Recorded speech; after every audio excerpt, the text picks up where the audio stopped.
Ken, welcome back. How is it to be back in Europe? Great to be back in Europe. The weather is kind of cold, but in general it's good to see some familiar faces. I'm really happy to be here. It's good to ride for the team I've raced last year and on a different bike, so it makes it even more exciting.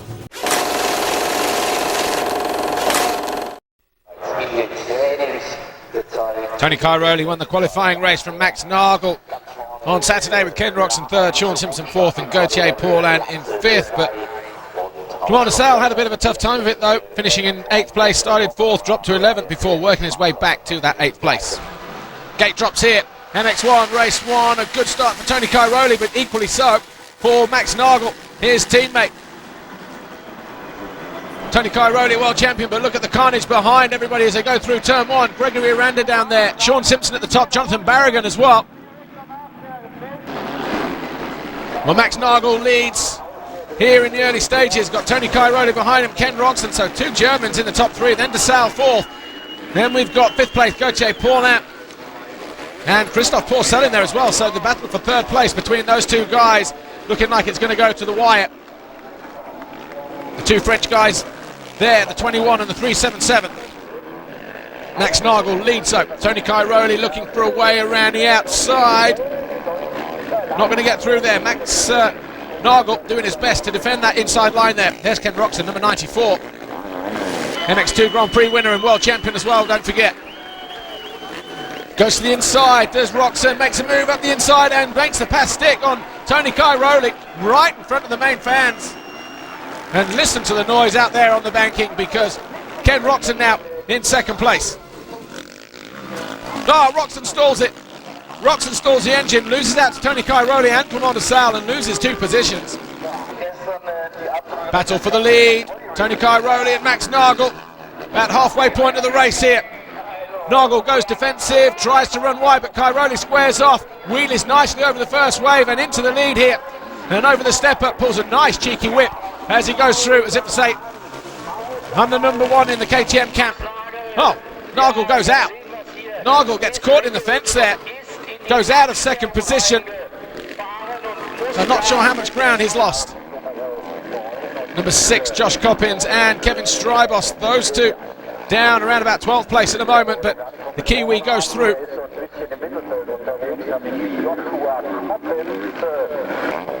Sean Simpson down again. We saw him go down at first turn. And this time he's down again. So Simpson down around about 15th place now. There's Tanel Leok, our onboard camera on the Rockstar Energy Suzuki World MX1 machine, and just getting past there by Xavier Borg, who leans on him at the end of the straight. Here's 3rd place Roczen. Whoa, losing the front end, so that's why he's lost so much time on Clement Desalle. He just threw the front end away, coming out of that right-hander. Well, that might settle things down a little bit then. Cairoli, Desalle, Roczen, that's how it looks like it's going to be then in this first race. Gauthier Paulin all on his own in 4th at the moment. Ken Didika down in 5th. Evgeny Bobashev having a good ride on the Honda World Motocross machine in 6th position. Max Nagel down in 7th, but Tony Cairoli rounding out the final few turns, goes down past pit lane for the final time here. Takes a long look over his shoulder, but he's got enough time in his hands as he sweeps through turn 1 over Clement Desalle on the Rockstar Energy Suzuki World MX1, but the Red Bull KTM factory racing machine of Tony Cairoli, the distinctive 222, a 6-time world champion, lights the candles here and wins race 1 in Germany. Official confirmation then. Antonio Cairoli wins here in Germany race 1. Clement Desalle 2nd, Ken Roczen 3rd, Gauthier Paulin 4th, Didika 5th, Bobashev 6th, Nagel 7th, Christophe Pourcel losing valuable points to Paulin in that chase for 3rd. Borg 9th and Sebastian Pourcel was 10th.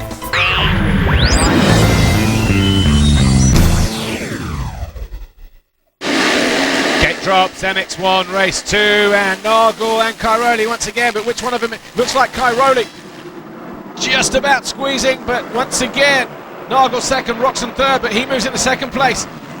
Desalle goes to 3rd. Nagel gets pushed back to 4th. Over the finish line jump we go. Tony Cairoli already through. Nagel there coming undone by Desalle, but these 2 going to bang bars, it looks like, as Nagel slips through into 3rd place, but for how long? Because Desalle has the commanding line over the finish line, jump into the left-hander. And he barges his way down the inside of the German, right in front of the main area of spectators. So Cairoli leads, Roczen second, de Sal now 25 in third. Nagel there, 12, still in fourth place, trying to find a way round the outside of Clement de Sal this time, but having to go the long way round. To the top end of the circuit, just right in view of pit lane. But again, getting forced wide. Whatever he's trying, not working at the moment, Max Nagel. Feel it's going to be a long race for the German, this second moto. Christophe Pourcel and Sebastian Pourcel, they're down in 8th and 9th place at the moment. 377 Christophe Pourcel leading the way in the race for the brothers. Been a quiet weekend for Christophe Pourcel. Thought he would have risen his game and gone for third place in the championship, but Tano Leok going down, coming out of the final turn on the Rockstar Energy Suzuki World MX-1 machine. So Clement de Sal, his teammate, Tano Leok just coming unstuck there. There's Gauthier Paulin. Looks like he's got third place nailed on in the championship now. But he's got Kenny Bobashev just behind him, pushing him hard all the way, riding with damaged thumb ligaments. Picked up from a practice incident on Saturday as Nagel back up the inside of de Sal. So these two still wrestling over third place. Crowd loving it though out on the circuit because we've got Ken Roczen in second, Max Nagel now in third. There's Jonathan Barragan, the number 7, and number 9, Ken de Dijker, both getting into each other down there. That's for 11th place. And then de Dijker, who was way down outside the top 20 in the first race, Barragan out. Tony Cairoli though, through turn 2, the penultimate corner here, turn 3. Cairoli is going to win it. Lights the candles here. The second moto belongs to Tony Cairoli. That's 21 race wins now in the season for the Sicilian. Official confirmation then. Cairoli wins it from Roczen. Nagel third, de Sal fourth. Gauthier Paulin fifth. That secures him third place in the championship. Kenny Bobashev, good ride for him in sixth. Borg 7th. Sebastian Pourcel found a way past Christophe Pourcel for 8th and 9th. Ken de Dijker was 10th on the Red Bull KTM. Coppins, good ride for him in 11th, just ahead of Davide Guarneri on the Silver Action KTM. Overall Grand Prix though, Tony Cairoli, a double race winner yet again. Ken Roczen, second in his first ever MX-1 World Championship race. Clement de Sal, third overall this weekend, ahead of Max Nagel, Gauthier Paulin, Bobashev de Dijker, Borg, Christophe Pourcel and Sebastian Pourcel. Kevin Strijboff's a quiet weekend for him this weekend as well, but will confirm himself as 6th in the championship. There's your MX-1 podium then.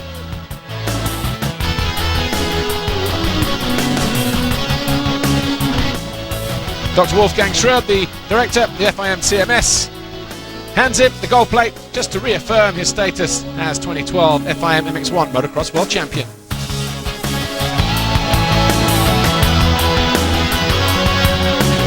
Medal presentation. Gauthier Paulin, quiet weekend for him, but hey, 4th and 5th secures him 3rd in the championship. Clement de Sal, another silver medal for him. 2nd overall in 2012. Tony Cairoli, a 6-time world champion now. He's won the last 4 years, going back to 2009 when he was a Claudio De Carli Yamaha rider. The last 3 coming on Red Bull KTMs. Of course, add 2 MX-2 titles to that as well, 2005 and 2007. Here's how the riders line up then. MX-2 race 1. Tommy Searle it was who won and led every single one of those 12 laps bar the first one. Elliot Banks Brown getting off to a good start, eventually coming home in 5th, but it was Osborne 2nd, Tixier 3rd, Hurlings was 4th, Jake Nichols down in 7th. So the battle for 4th place very much on in MX-2. The gate drops here. A good start up the inside from number 44, Elliot Banks Brown. The HM Plant KTM rider swings into the lead through the first turn. Tommy Searle just behind him in 2nd place. Jordi Tixier in 3rd, Jake Nichols in 4th, that looked like. Valentin Tellier in the orange there getting a great start as well, but it was Elliot Banks Brown who found himself leading the race here on the first lap. Banks Brown, whoa, just runs a little bit wide, can't get over the tabletop. Tommy Searle jumps past him and goes into the lead.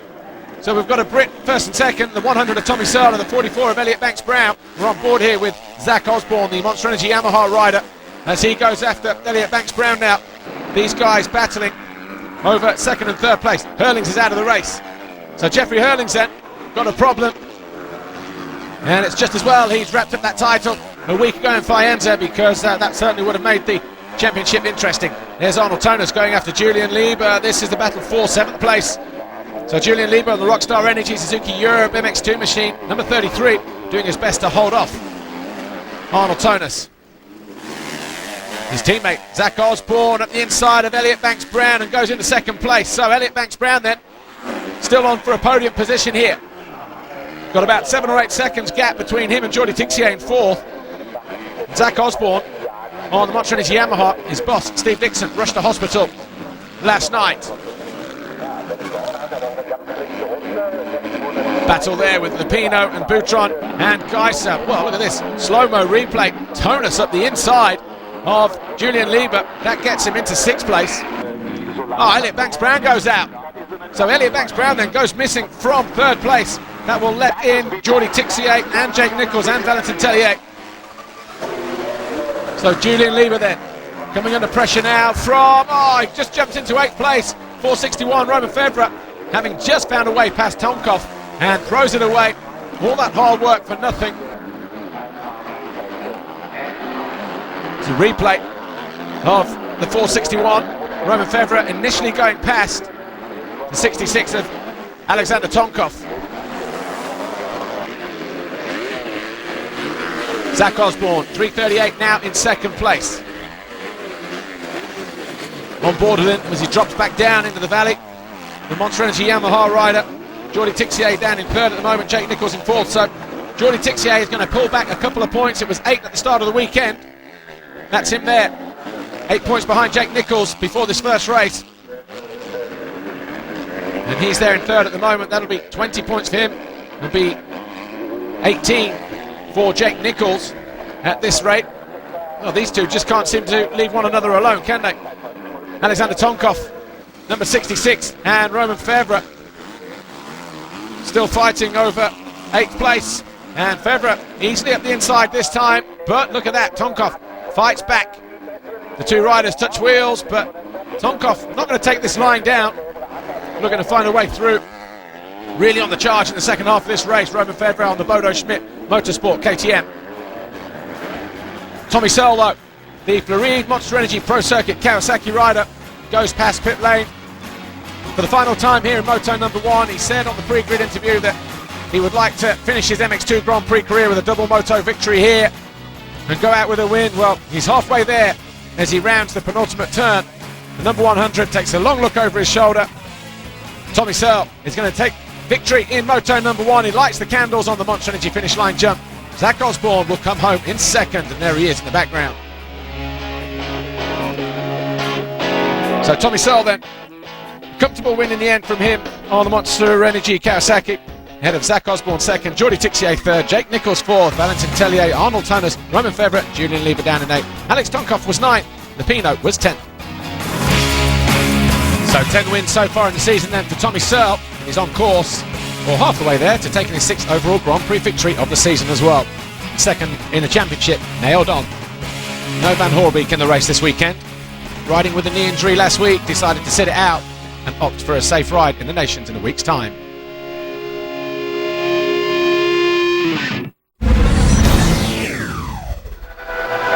Gate drops, MX2 race 2. Zach Osborne up the inside, didn't get a good jump, but it's Jake Nichols. So Nichols then, who's going for 4th place in the championship, strikes early in his 2nd race as Jordi Tixier nowhere to be seen. Lieber's gone down. So Julian Lieber on the Rockstar Energy Suzuki World Europe MX2 machine. But look at that, Jake Nichols, Tommy Searle, Jeffrey Hurlings, they're the first 3 in the early stages of the 2nd race here. Absolutely nothing in it. This time though, down the inside goes Hurlings. Tommy Searle already found a way through. Jake Nichols now knows though that while he's there in 3rd place, Tixier down in 9th place at the moment. So he's got one hand firmly on 4th place. Who's that going down there? Looks like one of the JTEC Yamahas. 73, Boutron goes down as well, so riders falling all over the place here. Zach Osborne though, down in 10th place, didn't make a good start, looking to capitalise at the moment though, try to come through the field if he can. Tixier's got a problem. So Tixier, who was in 8th place, finds himself dropping down the leaderboard, but at least had lost a couple of positions there. That will definitely play into the hands to Jake Nichols. Arnold Tonus in 4th place, Elliot Banks-Brown behind him in 5th. Tonus up the inside of Jake Nichols, so he moves up a position as well then. So Tonus moves aside Jake Nichols and goes into third. The first time he's been close to a podium finish in 2012 since coming back from injury in France. But Zach Osborne now all over the back of the Nistan GM Racing KTM rider.